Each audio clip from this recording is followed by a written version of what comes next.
우리나라 법적 정년은 60세지만 그것은 법조항일 뿐 현실 세계에서의 실제 퇴직 나이는 49.3세에 불과합니다. 나이 50도 안 돼서 지옥 같다는 회사 밖으로 내몰리는 겁니다. 그런데 이런 일이 어느 날 갑자기 전혀 생각지도 못했는데 하늘에서 뚝 떨어지듯 벌어지는 건 아닐 겁니다. 세상의 모든 일은 일어나기 전에는 반드시 오래전부터 징후가 있기 마련이거든요.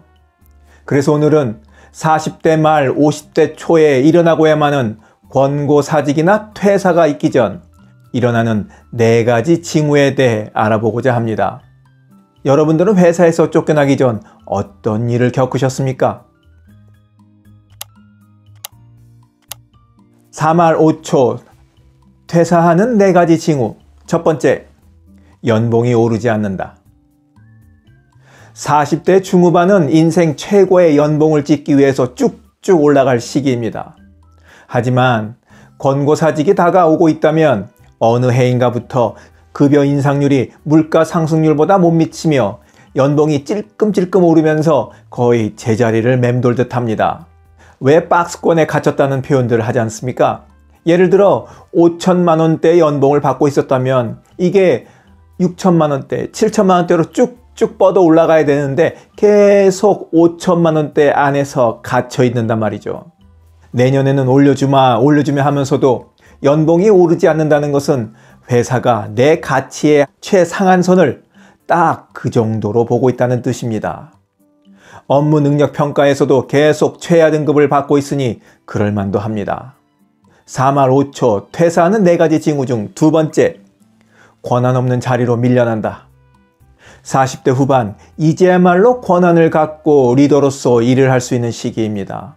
그러려면 당연히 핵심 부서의 장으로 승진을 해서 의사결정권을 가질 수 있어야 합니다. 또 회사에 큰 일이 생기면 간부로서 당연히 자신의 의견을 피력할 수 있는 자리가 마련돼야 하는 거죠. 할 일도 많고 책임도 무거워지지만 그래야 회사 다닐 맛이 납니다. 그런데 지금껏 해온 업무와 연계성도 없고 권한도 없는 자리로 이동하게 된다면 내 이름 앞에 타이틀이 무엇이 달렸든지 간에 그것은 좌천일 수밖에 없습니다. 한번 이렇게 중심에서 벗어나 권한 없는 자리로 빠지게 되면 잉여 인력으로 판정 났다고 봐야 합니다. 따르는 후배들도 하나둘씩 사라지는 것은 말할 것도 없고 같은 부서에 있는 부하 직원들도 무시하거나 대들기도 하고 자신을 건너뛰고 일을 추진하기도 합니다. 대놓고 유령인간 취급을 하는 것이죠. 이제 곧 회사에서 나가달라는 요청 아닌 요청, 권고 아닌 권고를 받게 될 겁니다. 4말 5초 퇴사하게 되는 4가지 징후 중 3번째, 누구나 하는 흔한 실수가 큰일이 된다. 로봇가 아닌 이상 사람은 누구나 실수를 하기 마련입니다. 물론 중견 간부 이상 되는 사람이 신입사원이나 하는 실수를 저질러서는 곤란하겠지만 어쨌거나 사람은 크고 작은 실수를 합니다. 남들이 저질렀다면 그냥 한마디 하고 지나갈 수 있는 그런 사소한 실수가 내 자신이 했을 때는 사무실에서 큰 소리가 나기도 하고 임원이나 부서장으로부터 심한 질책이 떨어집니다. 이런 후에는 당연히 어디엔가 기록이 되고 업무평가를 받을 때 나는 잊고 있었지만 부서장은 반드시 이것을 소환해서 감점 요인으로 써먹습니다. 마치 내가 무슨 잘못이라도 하기를 기다렸다는 듯이 주변 사람들이 들고 일어나는 것처럼 느껴질 때 가슴 아픈 사실이지만 나를 조직에서 더 이상 품어줄 의향이 없다는 것을 알아채야 합니다. 나갈 때가 된 겁니다. 이쯤 되면 후배들의 시선도 따갑습니다. 마치 회사를 망가뜨리는 무능력자로 자신의 발목이나 잡는 고문관으로 보기 시작하는 거죠. 에이, 몹쓸 사람들. 4말 5초 퇴사하게 되는 4가지 징후. 4번째, 마지막, 여기저기 몸이 고장난다. 건강하던 몸에서 이상 신호들이 여기저기서 오기 시작합니다. 이런저런 고민으로 밤잠을 설치게 되죠. 잠을 이루기 위해 술에 손을 댑니다. 심장은 늘 긴장 상태로 있고 회사 문을 들어설 때부터 강하게 조여오는 듯한 느낌도 받습니다. 시도 때도 없이 식은땀이 나고 일에 집중할 수도 없이 정신이 멍해질 때도 잦아집니다.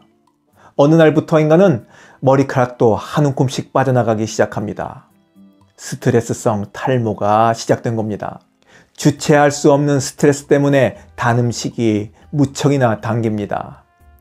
괜찮겠지 괜찮겠지 하면서 하루하루를 지내다 보면 젊은 나이임에도 고혈압, 고지혈증은 기본이고 급성 스트레스로 인한 심근경색증을 앓을 수도 있습니다.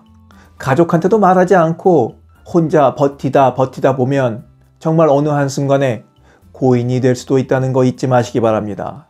이쯤 되면 내 목숨을 구하기 위해서라도 회사가 나가라고 말하기 전이지만 제 발로 나와야 하는 게 아닐까 싶습니다. 사람 나고 직장 있지 직장 나고 사람 난 거 아니니까 말입니다. 우선 살고 봐야죠. 여러분들은 어떤 일을 당하고 또 감내하다 못해 퇴직을 하셨는지요? 퇴직을 하기까지 내 발로 나오기까지 아니면 외견상 권고사직을 받고 회사 문을 나서기까지 정말로 감내할 수 없는 치욕적이고 더럽고 자존감 상하는 일들을 많이 당하셨을 겁니다.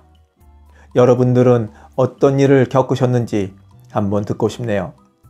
영상을 보신 모든 분들이 평안한 마음으로 정년까지 회사를 다닐 수 있기를 바라면서 또 이미 나오셨다면 인생 2막이 잘 준비되셨기를 바라면서 오늘 이야기 마치도록 하겠습니다.